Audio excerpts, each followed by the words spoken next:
Many believe that Spain was born with the dynastic union of Isabel of Castile and Fernando of Aragon. From Castile, we inherited the Castilian language, and from Aragon. Well, one of the autonomous communities of Spain whose language lacks official status and is spoken by less than 12,000 people. Today, we are going to honor the memory of the Crown of Aragon, which expanded across the Mediterranean and played a crucial role in the formation of the Spain we know today. Are you interested? Go for it. So, stay until the end of the video.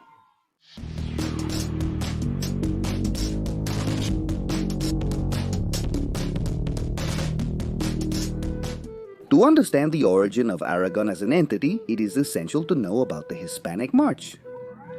This was a containment area established by Charlemagne in the year 795, which served as a defensive barrier between the Muslims settled in the Iberian Peninsula under the Emirate of Cordoba and the Carolingian Empire.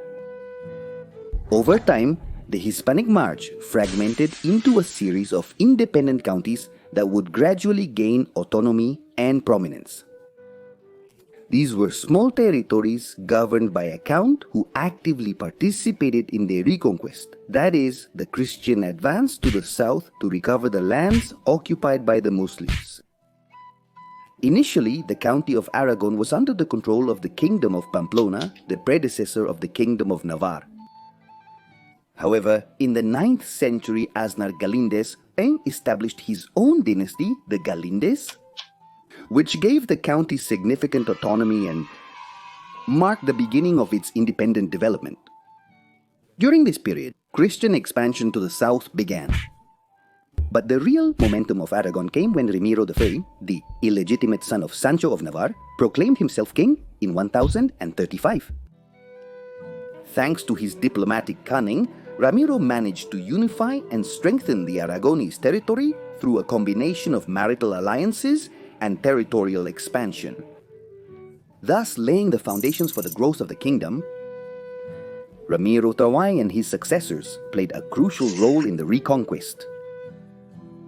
One of the most significant events was the Battle of Graus, where Aragon was defeated by the Taifa of Zaragoza in its attempt to conquer the city. In this confrontation, Ramiro II lost his life in combat. However, his son, Sancho Ramirez, continued the Aragonese expansion, managing to conquer important places like Huesca and Barbastro. Already in the 12th century during the reign of Alfonso I the Battler, Aragon experienced its first great territorial expansion, consolidating its position on the peninsula.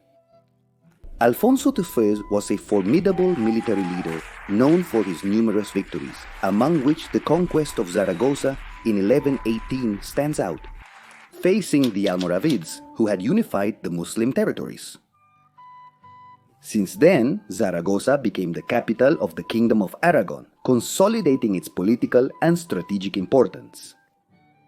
In addition to their role in the reconquest, the Aragonese kings sought to establish strategic alliances that would strengthen the kingdom's position and facilitate its expansion. Ramiro II of Aragon arranged the marriage of his daughter Petronila to the Count of Barcelona, Ramón Berenguer IV, which officially gave rise to the crown of Aragon. In 1164, their son Alfonso II of Aragon, the result of this union, became the first monarch to hold the titles of King of Aragon and Count of Barcelona. With this union and access to the Mediterranean Sea, a new door was opened for the maritime and territorial expansion of the crown. The next sovereign who left a mark in the history of Aragon was James the Full, the Conqueror. His first target was the Balearic Archipelago, which was in the hands of the Almohads. In 1229, he conquered Mallorca, followed by Ibiza and Menorca, thus consolidating control over the islands. This achievement marked the beginning of a maritime expansion policy that led the Crown of Aragon to dominate important trade routes in the Mediterranean and to establish itself as a naval power in the region. In 1238, the conquest of the Taifa of Valencia took place, which came to be called the Kingdom of Valencia. This was a turning point in the history of the Valencian community, where the Catalan language from Barcelona spread, developing its own local variant. The next goal in the expansion policy of the Crown of Aragon was the conquest of more islands in the Mediterranean, thus consolidating its maritime dominance. In 1285, the conquest of Sicily was carried out with a key event known as the Sicilian Vespers, a popular revolt against the rule of the French dynasty of the Anjou. The rebels sought the help of Peter III of Aragon, who invaded the island and was proclaimed King of Sicily.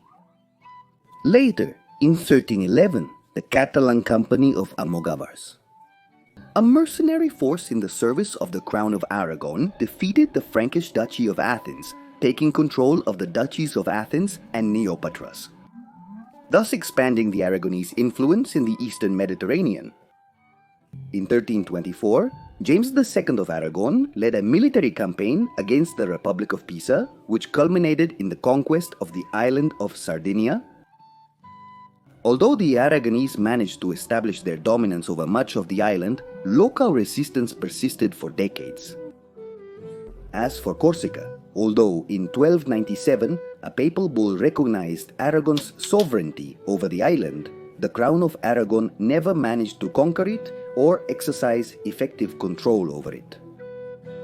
Finally, in 1442, Alfonso V of Aragon claimed the throne of Naples and managed to capture the city after a conflict with the Angevin kingdom. From then on, Naples was under the direct rule of the Aragonese kings.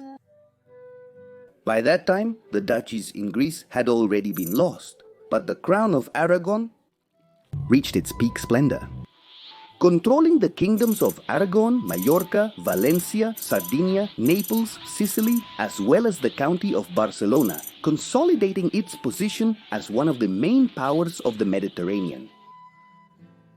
At this point, despite its power and influence, the Crown of Aragon began to lose prominence after the decisive dynastic union of the Catholic monarchs, Isabella of Castile and Ferdinand II of Aragon. In 1469, an event that many consider as the birth of Spain. Although in theory, the kingdoms of Castile and Aragon remained separate, maintaining their own laws and institutions. The reality was that Castile consolidated itself as the dominant power within the Union, progressively eclipsing the Aragonese influence. A decisive point was the discovery of America in 1492 and the expansion into the Atlantic. This allowed Castile, thanks to the wealth generated by transatlantic trade, to eclipse Aragon, whose power had been centered in the Mediterranean. Over the centuries, while Castile expanded across the American continent, Aragon gradually lost its Mediterranean possessions, retaining only the Balearic Islands. Another notable factor in the decline of Aragon was the loss of relevance of its language.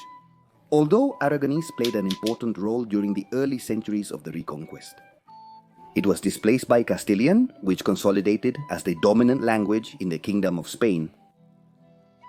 In addition, the Catalan spoken in Catalonia had a greater influence within the Crown of Aragon, due to the economic and commercial importance of cities like Barcelona and Valencia, which further relegated the use of Aragonese.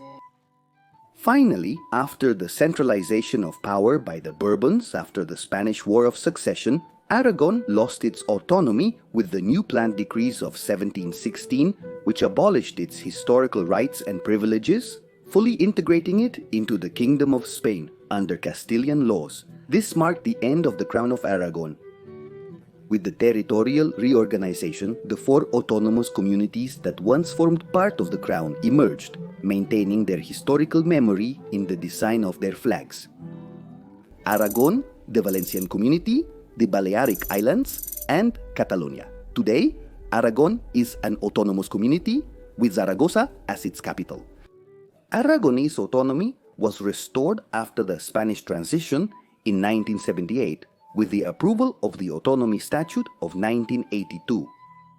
The Aragonese language has been relegated to a very minority position and is still spoken in some rural areas of the region. As shown, Aragon's history is one of transformation. Impressive. From a small county of the Hispanic mark to a Mediterranean power, until its incorporation into the Hispanic monarchy, where its influence lost total relevance. Despite this, its legacy remains alive in its history and culture. Did you know about the grand history of the Crown of Aragon? Don't forget to leave your comment and subscribe to the channel.